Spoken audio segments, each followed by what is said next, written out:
오늘 빌립보서 3장 17절부터 21절 말씀을 중심으로 하여서 하늘에 있는 시민권이라는 제목으로 잠깐 말씀을 나누려고 합니다.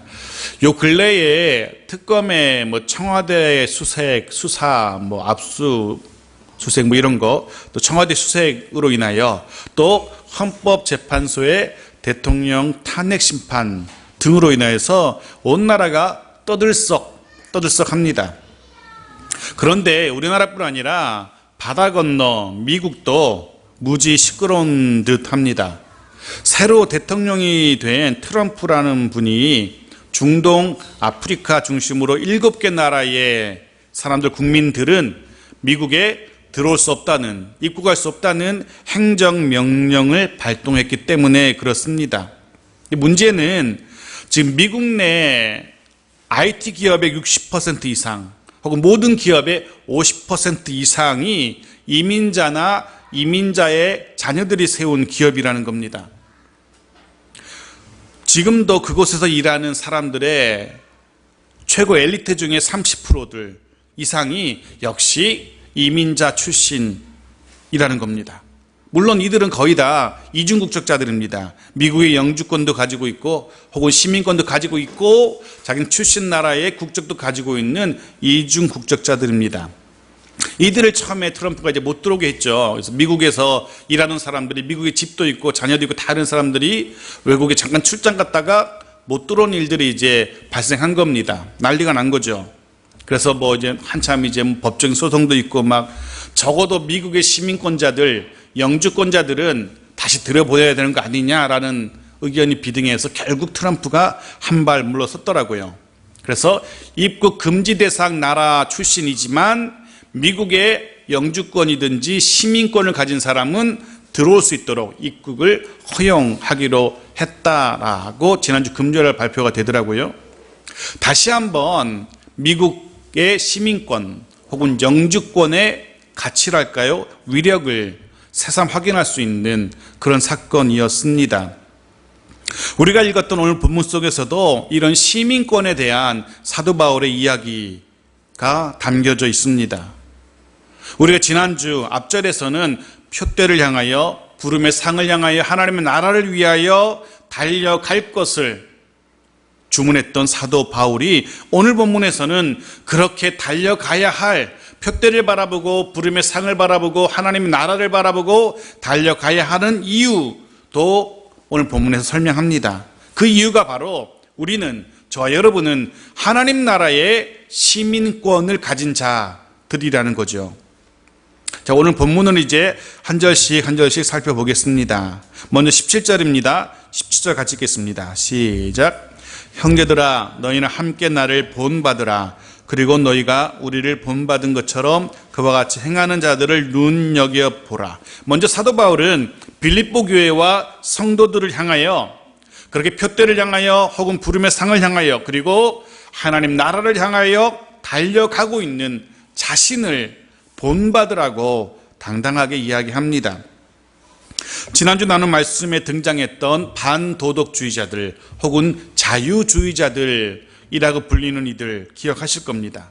구원은 이미 이루어진 일이니까, 이미 구원은 자신들의 손에 잡힌 것이기 때문에 이제는 육체의 쾌락도 누리면서 세상적인 향락도 누리면서 살아도 된다라고 가르치는 이들이었습니다. 문제는 빌립보 교회의 많은 성도들이 이들의 가르침을 따라서 이들처럼 이들을 본받아서 살아가는 이들이 적지 않았다는 겁니다. 그렇게 가르치는 이들을 따라서 세상적인 쾌락과 향락을, 육체적인 쾌락을 마음껏 즐기면서 이미 우리는 하나님 나라 가기로 결정된 사람들이니까 이 땅에서는 좀 즐겨도 돼 라는 그런 자세로 사는 이들이 있었다는 겁니다. 그들을 향하여서 사도 바울이 오늘 당당하게 선포합니다. 그들이 아니라 나를 본받으라고. 그들의 말을 본받지 말라는 겁니다. 물론 사도 바울이 자신을 본받으라고 할 때 이때 자신의 모습은 자기네 잘난 것, 자기가 많이 가진 것, 많이 배운 것 이런 걸 말하는 게 아니고요. 자신이 하나님 나라를 향해 달려가고 있는 그런 신앙의 방향, 신앙의 모습을 이야기하는 겁니다. 삶의 방향, 삶의 태도를 본받으라는 겁니다. 그럼 본문에 보면 또 그런 말도 있죠. 우리를 본받은 자도 나옵니다. 너희가 우리를 본받은 것처럼, 여기 우리를 본받은 자들은 아마 사도 바울처럼 그렇게 표대를 향하여 달려가고 있는 또 다른 이들을 이야기합니다. 예를 들면 빌립보 성도들이 잘 알고 있는 디모데라든가 에바브로디도, 이런 사람들을 이야기합니다. 그리고 그 다음 본문에는 그와 같이 행하는 자들이란 또 사람들이 나오죠. 그와 같이 행하는 자들, 즉 바울이나 디모데나 에바브로디도를 본받아서 살아가고 있는 그들을 말합니다. 불특정 다수겠지만 빌립보 교회 안에서 그래도 여전히 바울을 본받고 여전히 디모데를 본받고 여전히 에바브로디도를 본받아 살아가고 있는 이들이 있었을 겁니다. 사도 바울은 지금 자신을 본받고 그들을 본받으라는 겁니다. 그들을 눈여겨보라는 겁니다. 반도덕주의자들, 육체를 따라서 쾌락을 따라 살아가는 그들을 바라보는 것이 아니라 바울이나 바울을 본받는 사람들, 그들을 주목하라는 겁니다. 주위에서 보고 관찰하고 그리고 그들을 닮아 가라는 겁니다. 잘못된 교리, 헛된 교리로 육체의 쾌락을 일삼던 그들을 닮아가서는 안 된다는 겁니다. 거듭 말씀드리지만 하나님의 나라를 향하여 그리고 표대를 향하여 부름의 상을 향하여 달려가는 수많은 믿음의 사람들, 그들을 바라보라는 겁니다. 물론 주변에는 그렇지 않은 사람들도 많이 있죠. 자유주의자들, 반도덕주의자들처럼 자기 살고 싶은 대로, 하고 싶은 대로 살아가는 자들 있습니다. 하지만 우리는 이런 믿음의 사람들을 바라보고 그들을 본받고 그들을 닮아 가야 하는 겁니다. 오늘 본문 17절을 묵상하면서 두 가지를 먼저 생각하게 됩니다. 하나는 과연 나는 또 다른 누군가에게 사도 바울처럼 나를 본받으라 라고 말할 수 있을까?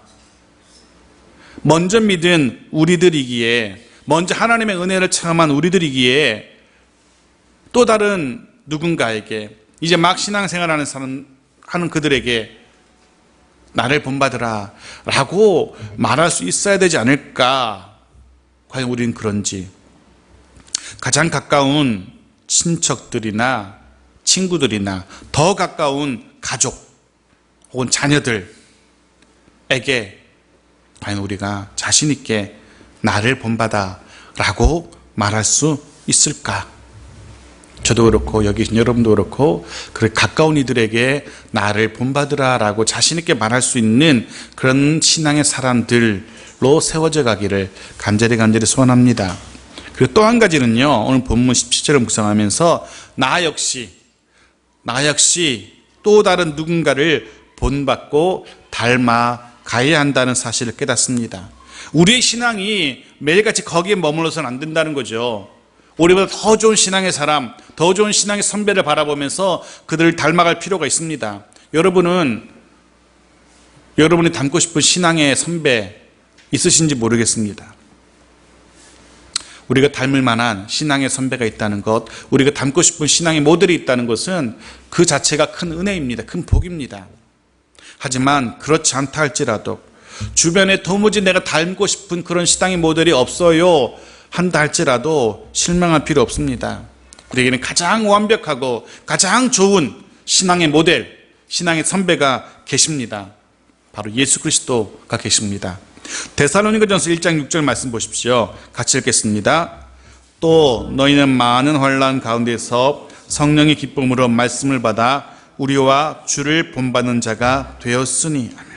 여기서는 하나가 더 붙죠. 이전에는 사도 바울이 빌립보서에서는 나를 본받으라 그랬는데 이제는 우리와 주를 본받는 자를 이야기합니다. 혹 우리들 주변에 닮고 싶은 신앙의 사람은 없다 할지라도 낙심할 필요가 없는 겁니다. 우리에게는 가장 완벽한 신앙의 모델이신 예수 그리스도가 계시기 때문에 그렇습니다. 사실 어떤 사람은 닮으려 하다 보면은요, 겉보기에는 참 좋아 보이고, 아, 저런 신앙 나도 좀 가졌으면 좋겠다. 나도 저런 신앙의 사람이 되었으면 좋겠다라고 그 사람 닮아가려고 그 사람을 이렇게 좀 자세히 관찰하다 보면은요, 10중 8구는 실망하기 쉽습니다. 왜냐하면 사람은 어쩔 수 없이 단점이 있고 어쩔 수밖에 없이 그가 연약한 사람이기 때문에 그렇습니다. 그래서 겉보기를 이렇게 닮고 싶고 나도 저렇게 되었으면 좋겠다. 뭐 장로님이든 권사님이든 목사님이든. 그런데 자세히 이렇게 살펴보면 실망할 수밖에 없는 것이 우리 인생입니다. 하지만 예수님은 결코 우리를 실망시키지 않습니다. 주님의 모습을 알아가면 알아갈수록, 닮아가면 닮아갈수록 오히려 더 흠모하게 되고 더 닮아가고 싶어지지 절대로 우리를 실망시키지 않는다는 겁니다. 꼭 기억하십시오. 올 한 해만큼은 주님을 본받고 주님을 닮아갈 수 있는 우리 모두가 되어지기를 바랍니다. 우리가 흠모하고 우리가 닮아가야 할 분은 예수 그리스도입니다. 율법의 준수를 외쳤던 율법주의자들도 아니고요, 육체의 쾌락을 일삼았던 자유주의자들도 결코 아닙니다. 18절 말씀 보십시오. 그들이 누구인지를 사도 바울이 지적합니다. 18절 같이 읽겠습니다. 내가 여러 번 너희에게 말하였거니와 이제도 눈물을 흘리며 말하노니 여러 사람들이 그리스도 십자가의 원수로 행하느니라. 그들은 누굽니까? 그리스도의 십자가의 원수들입니다. 율법주의자들, 자유주의자들, 그들은 십자가를 대적하는 자들, 십자가의 원수들입니다. 율법주의자들은 말 그대로 그리스도의 십자가의 구원의 그 완전성을 인정하지 않습니다. 십자가로는 부족하다는 겁니다. 그래서 율법도 지켜야 된다라고 외치는 사람들이었거든요. 십자가의 효력은 이만큼 내려놓고 거기다가 율법이 있어야 된다고 생각하는 자들, 율법 준수를 구원의 조건으로 주장했기 때문에 그들은 십자가의 원수들이었습니다. 반도덕주의자들, 자유주의자들, 그들은 십자가의 능력을 오해했습니다. 자신들이 구원받았으니, 자신의 영이 구원받았으니 육체는 마음대로 살아도 된다라고 오해했던, 그리스도의 십자가가 자신들의 육신이 아니라 영을 구원시키는 것으로 착각하는, 오해하는 자들이었습니다. 그리스도의 십자가가 자신의 육체와는 상관없는 십자가로 오해했던 겁니다. 잊지 마십시오. 갈보리 언덕의 그 십자가의 능력 외에 다른 것은 필요치 않습니다. 십자가 외에 다른 것을 말하는 자들이 있다면, 그때나 지금이나 십자가 외에 다른 것을 말하는 자들이 있다면 그들은 분명 십자가의 원수들, 대적하는 자들입니다. 고린도전서 1장 18절은 이렇게 선포하죠. 같이 읽겠습니다. 십자가의 도가 멸망하는 자들에게는 미련한 것이요 구원을 받는 우리에게는 하나님의 능력이라. 그렇습니다. 그 십자가는 우리에게는 능력입니다. 하나님의 능력입니다. 왜냐하면 그 십자가가 우리를 죄에서 구원해냈기 때문에 그렇습니다. 그 십자가가 우리들을 하나님의 자녀 되게 했기 때문에 그렇습니다. 우리가 이 십자가를 통하여 하나님의 사랑을 깨닫게 되기 때문에 그렇습니다. 분명 십자가는 하나님의 능력입니다. 이 능력의 십자가를 우리가 의지할 때에야 우리가 이 땅을 예수 그리스도의 증인으로 살아갈 수 있게 되는 겁니다. 그 능력을 의지해야 되는 겁니다. 그래서 십자가는 어느 누구의 말처럼 부끄러운 것, 미련한 것이 결코 아닙니다. 그러기에 우리가 그 십자가를 대적하는 자, 십자가의 원수로 살아서는 안 되는 겁니다. 사도 바울은 이 사실을 이야기하는데요, 그가 눈물을 흘리며 말하노니라고 말했습니다.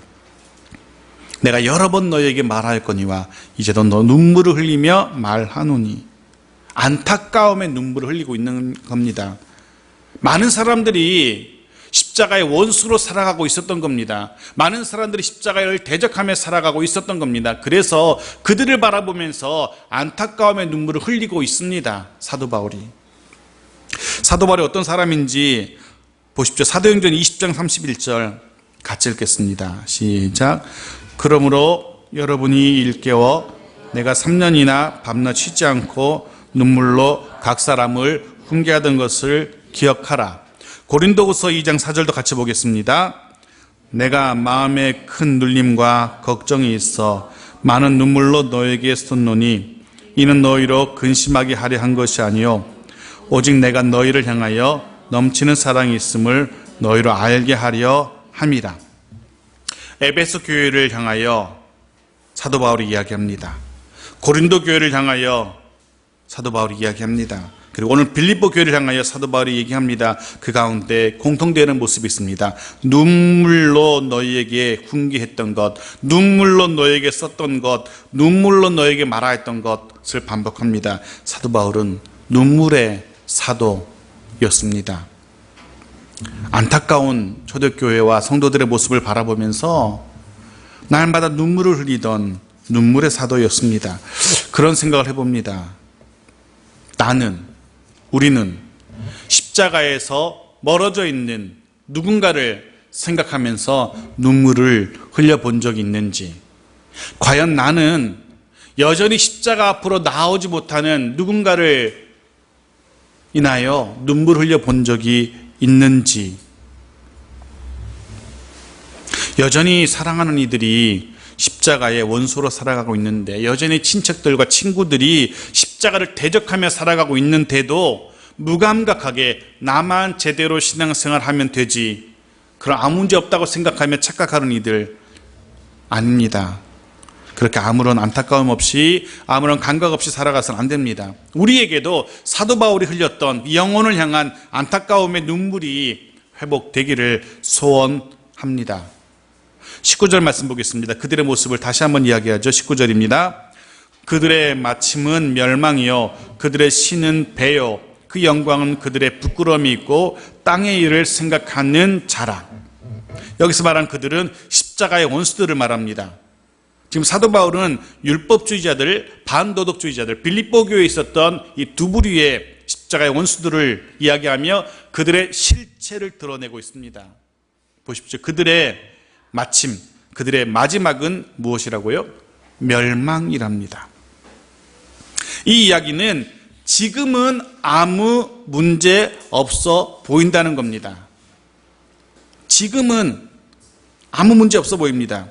아니, 어쩌면 지금은 그들이 더 부러워도 보입니다. 빌립보 교회와 그 교회 성도들이 그랬던 겁니다. 바울을 본받고 디모데를 본받고 에바브로 디도를 본받아 살아가는 사람들이 볼 때 저들 반도덕주의자들, 율법주의자들, 그들 보니까 부러운 겁니다. 그들의 삶이 훨씬 더 화려해 보이고 그들의 삶이 훨씬 더 자유로워 보이고 했던 겁니다. 때로 주변의 사람들을 보면서 부럽다는 생각할 수도 있습니다. 그들이 정말로 인생을 잘 즐길 줄 아는 사람처럼 보입니다. 한 번뿐인 인생 참 잘 사는 것처럼 보이기도 합니다. 그러면서 동시에 나름대로 자신들이 계획하는 일들 하나씩 하나씩 잘 진행해가고 일도 잘 풀리는 것처럼 보입니다. 그래서 그들의 삶이 부럽기도 합니다. 하지만 사도 바울 분명히 말하죠. 성경은 분명히 말하죠. 그들의 마지막은 뭐라고요? 멸망이라고.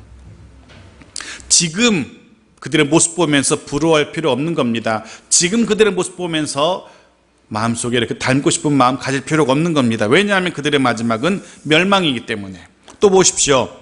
그들의 섬기는 신이 뭡니까? 그들의 신은 배요. 여기서 배는요, 먹는 배를 말합니다. 위. 자신들이 먹는 배. 그들의 섬기는 신이 하나님이 아닙니다.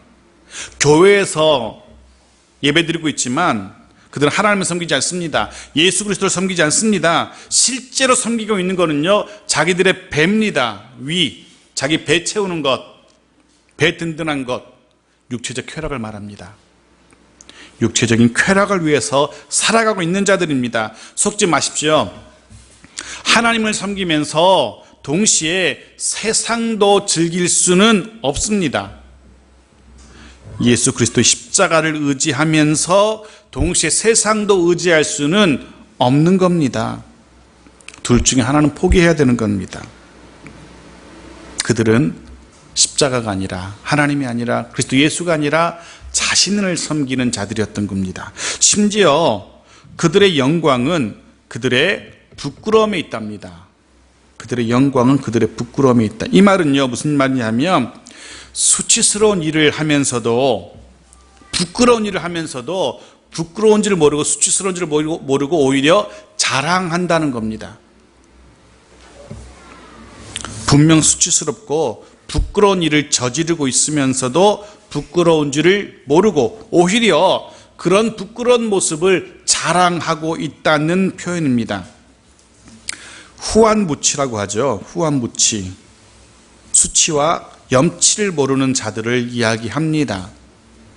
어쩌면 오늘날 우리 대한민국, 조국 대한민국을 이렇게 지저분하게 혼탁스럽게 만든 이들이 바로 이런 이들입니다. 수치와 염치를 모르는 이들. 그거 아십니까? 어느 통계를 보니까요, 하루 12시간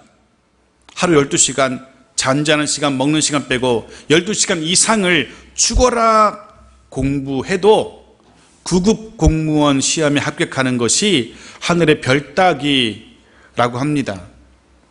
이런 통계가 있습니다. 작년 2016년 9급 공무원 일반 행정직 경쟁률 얼마인지 아십니까? 89명 선발했는데요. 36,071명이 지원했답니다. 그래서 기본 경쟁률이 405대 1. 서울대 가는 거는 유도 아닙니다. 서울대 경쟁률은 유도 아닙니다. 405대 1. 물론 그 중에 시험을 보지 않은 사람들도 있죠. 겁나니까. 시험 본 사람들, 실제로 시험 본 사람은 25,872명. 그래서 실제적인 경쟁률이 자그마치 290대 1. 9급 공무원 되는 게 290대 1의 경쟁률을 뚫어야 되는 겁니다. 말 그대로 하늘의 별 따기보다 더 힘든 것 같습니다. 그런데 어떤 이는요, 12시간 공부해도 이걸 되게 힘든데 어떤 이는요, 누구의 헬스 트레이너였다는 이유만으로 하루아침에 3급 공무원 되지 않았습니까? 3급. 3급은요, 평생 해도 안 됩니다. 저희 아버님이 말단직으로부터 공무원 시작해서 퇴직하실 때 5급인가 6급인가 그랬거든요. 평생 정년 퇴직하셨는데 이 3급이라는 건 꿈의 급수입니다, 정말. 그런데 어느 누구는 하루아침에 돼버렸어요. 대학생들은 학비를 위해서 늦은 시간까지 알바를 해야 되기 때문에 결국은 집에 돌아와 늦은 시간에 밤을 새워가며 과제 준비하고 겨우겨우 마감에 맞춰 제출합니다. 그래도 B학점, C학점 얻기 쉽지 않습니다. A학점 맞으면 대단한 거죠. 근데 어떤 사람은요, 시험은커녕 과제도 제출하지도 않고, 아니 아예 수업에도 출석하지도 않고도 A학점, B학점을 쉽게 얻었다고 합니다. 그래 놓고 하는 말이 더 어이가 없었죠. 사람들 더 화나겠죠. 부모 만난 것도 스펙이라고. 말 그대로 수치를 모르는 자들입니다. 염치를 모르는 이들입니다. 그런데요, 이들보다 더 수치스러워해야 되고 더 부끄러워해야 할 사람들이 있습니다. 세상을 자랑하는 사람들입니다. 그리스도가 아니라 자신의 인생이 주인인 것처럼 자랑하는 사람들, 그리스도가 아니라 자신이 자신의 인생의 주인인 것처럼, 중심인 것처럼 착각하며 살아가는 사람들은 더 부끄러워해야 합니다. 이들을 우리가 얼마든지 볼 수 있습니다. 이들을 부끄러워하지 않습니다. 사도 바울의 말처럼 오히려 자랑스럽게 여기죠. 또 그들은 땅의 일을 생각하는 자들입니다. 땅의 일을 생각하는 자들. 예수 그리스도의 일이 아니라, 하나님 나라의 일이 아니라 자기의 일, 세상의 일에 더 우선하는 자들입니다. 그들에게는 예수님보다요 음식이 더 중요합니다. 그들에게 하나님보다요 집이 더 중요합니다. 그들에게 하나님의 나라보다 자신의 통장 잔고가 더 중요합니다. 실제로 그들에게 천국의 소망 이런 건 없습니다. 이 땅에서 잘 먹고 잘 살면 되는 것으로 그들의 목표는요, 그들의 목적은요, 자신의 통장 잔고를 더 넓혀가는 것, 혹은 자신의 창고를 더 넓혀가는 것, 이게 그들의 삶의 목적입니다. 하지만 꼭 기억하십시오. 사도 바울의 첫 마디, 그들의 마침은 멸망이요. 문제는 그 마침이 순식간에, 부지간에 온다는 겁니다. 누가복음 12장 20절 21절을 보겠습니다. 같이 읽죠. 시작. 하나님은 이르시되 어리석은 자여, 오늘 밤에 내 영혼을 도로 찾으리니 그러면 내 준비한 것이 누구의 것이 되겠느냐 하셨으니, 자기를 위하여 재물을 쌓아두고 하나님에 대하여 부여하지 못한 자가 이와 같으리라 아멘. 주님께서 한 부자의 이야기를 들려주십니다. 한 부자가 풍성하게 수출을 거둡니다. 너무너무 많은 것을 거둬서 쌓아둘 곳이 모자라서 결국 창고, 곳간을 더 크게 넓혀야만 했습니다. 그리고 이제 그 밤에 배 두드리면서 얘기하죠. 내 영혼아, 평안에 쉬고 먹고 즐기자, 즐거워하자 하면 스스로 배 두드리며 만족해합니다. 하나님께서 뭐라고 말씀하시죠? 그를 향하여 어리석은 자여. 근데 그런 생각 해봅니다. 이 사람이 왜 어리석은 자야? 열심히 수고해서 많은 걸 거뒀잖아요. 열심히 땀 흘려서 이 사람이 뭐 사기치거나 한 것 같진 않아요. 열심히 땀 흘려 일했어요. 그래서 최선을 다했고 많은 거 거뒀고 통장 잔고 쌓이고 곳간 넓히고 왜 이 사람을 향하여 손가락질해야 합니까? 오히려 부러워하고 잘했다라고 칭찬해주고 격려해주고 상이라도 줘야 되는 거 아닙니까? 그게 맞잖아요. 열심히 일해서 많은 거 거뒀는데, 그런데 하나님은 그를 향하여 어리석은 자여 라고 말씀하십니다. 이유가 무엇입니까? 많이 거둔 것 자체가 문제가 아닙니다. 곳간을 넓힌 것 자체가 문제가 아닙니다. 문제는 자신이 스스로 인생의 주인이라고 착각했기 때문입니다. 하나님의 나라를 위해서가 아니라 자신의 집을 위해서 살았기 때문입니다. 하나님이 아니라 자신의 재물을 위해서 살았기 때문입니다. 삶의 방향이, 삶의 목적이 잘못되었기 때문에 하나님은 그를 향하여 어리석은 자라고 말씀하고 계시는 겁니다. 우리는 달라야 합니다. 푯대를 향하여 달려가야 합니다. 그리고 푯대를 향해 달려가는 까닭에 우리는 달려야 되는 것입니다. 달라야 되는 것입니다. 왜 그렇습니까? 20절 말씀입니다. 같이 읽겠습니다. 시작. 그러나 우리의 시민권은 하늘에 있는지라 거기로부터 구원하는 자 곧 주 예수 그리스도를 기다리노니. 아멘. 우리가 달라야 하는 이유, 우리의 시민권은 하늘에 있기 때문입니다. 그리고 우리의 유일한 소망은, 우리의 가장 큰 소망은 통장 잔고 높이는 것, 우리 창고 넓히는 것이 아니라 구원하는 자 곧 그리스도 예수의 다시 오심, 이 되어야 하기 때문입니다. 오늘 시민권에 대한 말씀을 나누고 말씀을 정리하려고 합니다. 시민권. 빌립보서를 처음 시작할 때에 빌립보에 살아가던 사람들의 시민권에 대해서 말씀을 드린 바 있습니다. 빌립보 교회 성도들, 즉 빌립보 지역에 살아가던 성도들은 거의 다 로마의 시민권을 가진 사람들이었습니다. 그들은 자신들이 가진 로마의 시민권을 자랑스럽게 생각했습니다. 그들에게는 로마의 시민으로서의 특권, 권리가 있었습니다. 동시에 그들은 로마의 시민답게 살아야 하는 의무도 있었죠. 그래서 이들은요, 그 시민권의 권리와 의무, 시민권의 소중함을 누구보다 잘 아는 사람들이 빌립보 교회 성도들이었습니다. 이들을 향하여, 이 빌립보 교회 성도들을 향하여 사도 바울이 선언하고 있는 겁니다. 너희의 시민권은 이곳 빌립보에 있는 것이 아니라, 이곳 로마에 있는 것이 아니라 너희의 시민권은 어디에 있다고요? 하늘에 있다고. 너희의 시민권이 하늘에 있으니까 하늘의 시민답게 권리를 누리며 살라고. 너희의 시민권이 하늘에 있으니까 하늘의 시민권을 가진 자답게 의무도 다하며 살아가라고 사도 바울이 지금 이야기하고 있는 겁니다. 그리고 저와 여러분의 시민권도 역시 하늘에 있습니다. 물론 이 땅에서 살아가는 동안, 이 땅 대한민국에서 살아가는 동안에 우리는 이중국적자로 살아가죠. 저와 여러분은 다 이중국적자들입니다. 하늘의 시민권도 있고요, 대한민국의 시민권도 가지고 있습니다. 대한민국의 국적, 대한민국의 시민권은요, 이 땅에서 살아가는 동안에만 임시로 부여받은 권리입니다. 이 땅에서 삶이 끝나는 순간 죽든 이민을 가든 하면은 그 권한은 소멸됩니다. 마치 외국으로 여행을 떠나는 사람들이 그 나라의 비자를 발급받아서 일정 기간 동안 그곳에 머무는 동안에 그곳에 머무를 수 있는 권리를 부여받는 것처럼 우리 이곳 대한민국에서의 머무를 권리를 가지고 있습니다. 하지만 그 비자가 만료되면 혹은 그 나라를 떠나는 순간 그 권리는 사라지게 되죠.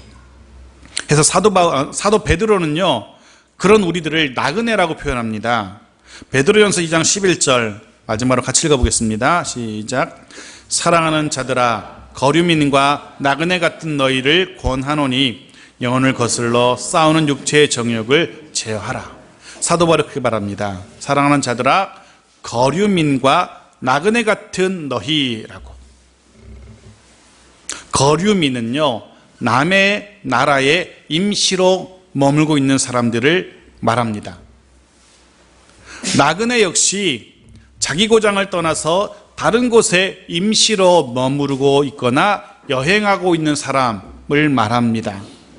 성경은 지금 저와 여러분을 향하여 거류민 혹은 나그네라고 이야기합니다. 그렇습니다.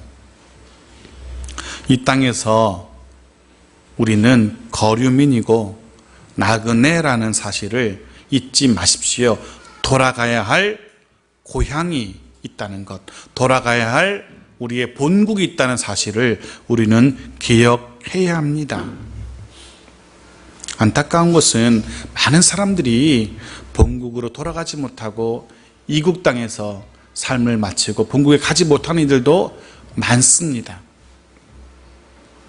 우리의 시민권 하늘나라에 있다는 사실 잊지 마시고요, 돌아갈 하나님의 나라 하늘나라를 기억하면서 살아야 됩니다. 비록 우리가 이 땅에서 살아가지만, 대한민국에 살아가지만 우리의 시민권은 하늘에 있습니다. 당연히 이 땅을 살아가는 동안 거류민이면서 나그네라는 사실을 잊지 마십시오. 그런 생각해 봅니다. 나그네답게 거류민답게 사는 것이 어떻게 사는 것일까 생각해 봅니다. 돌아갈 곳이 있다는 사실을, 그리고 돌아갈 때가 있다는 사실을 기억하며 사는 겁니다. 다른 사람들과 똑같이 살아가지만 나그네랑 거류민은요, 돌아갈 곳이 있다는 사실을, 돌아갈 때가 있다는 생각을 늘 가지고 살아가는 자들입니다. 돌아갈 그 시간을 준비하며 살아가야 합니다. 지금 임시로 머물고 있는 그곳에서의 삶이 아니라 돌아가서 영원히 살게 될 그곳에서의 삶을 준비하며 살아야 됩니다. 때로는 언제든지 돌아갈 수 있도록 삶을 좀 정리하면서 살아갈 필요도 있습니다. 여러분은 우리의 시민권이 있는 그곳, 우리가 영원히 살아가게 될 그곳에서의 삶을 위해서 이곳에서 무엇을 준비하고 계시는지요? 오늘 사도 바울의 권면처럼 예수 그리스도의 오심을 기다리며 그리스도의 십자가를 붙들고 살아가는 우리 모두가 되어지기를 소원합니다. 땅의 일을 생각하는 자가 아니라 우리의 시민권이 있는 그곳, 하나님의 나라를 생각하며 살아가는 저와 여러분 모두가 되어지기를 주의 이름으로 축원합니다.